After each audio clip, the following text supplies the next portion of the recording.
75% of households in America own pets. More and more people are getting snakes as pets, but do not know how to properly care for them. My name is Amber Olson, and today I'm going to demonstrate how to properly care for a pet snake. I will show you proper acclimation, environment, and feeding and handling. Let's start with proper acclimation. When you first get a snake, you should keep them away from other pets and snakes for at least 1 to 2 weeks and not handle them. You should also have them on a paper towel and just in a small tank to get them used to being with, in a new environment, and also so that you can check for mites, ticks, and respiratory diseases, which you'll be able to see easily if you're checking it every day.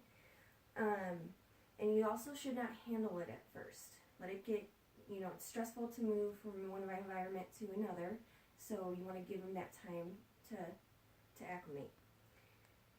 I already mentioned you should keep them on paper towels. Again, you should also be checking that they're pooping and peeing to make sure that you have a healthy snake. Now that we've discussed acclimation, let's talk about proper environment. You should set up your tank, and it should be a large aquarium like this is best. And you should set it up with proper substrate. No cedar and no pine. This can actually be detrimental to the snake and it can kill it. And you should be using things like cypress bark, aspen, or orchid bark. And you should, heat and humidity changes snake to snake. Today I'm just going to talk about ball pythons specifically. For ball pythons, they need 80 to 85 degree heat during the day, and 75 to 80 degrees at night, and reduce that in the wintertime to 70 to 75 degrees. You should keep your humidity 60% or above, and you can easily do that using a bowl, just a simple bowl with water in it, and also a little instrument called a hydrometer. You can just get a cheap one, and it monitors both heat and humidity. Heat pads are typically our favorite for heating. That's because you can keep the heat on one side of the tank and give it a hot and a cold side. Some people do like to use these big bulbs. Either way, they should have a basking spot and a cool spot. And when you do set up their tank, you can also use things like this for decoration, but it also gives them a hide and a little spot to hide under. And some people like to also put little logs and stuff to give them an interesting environment to crawl around in.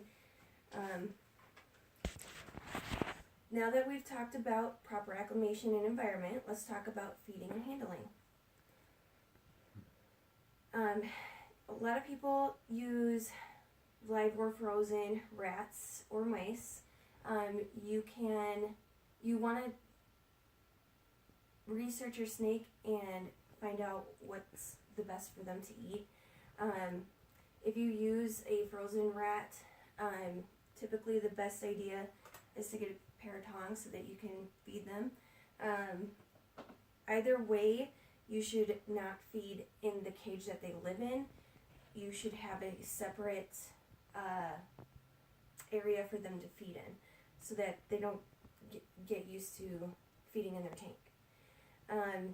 Also, you do want to avoid overhandling. This can be disastrous for a snake. It causes them to not eat.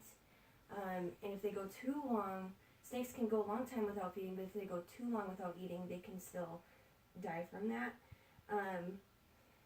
And also in regards to handling, when you first get a snake, you should start at 15 minutes a week and then slowly increase that time until they're used to just crawling on you.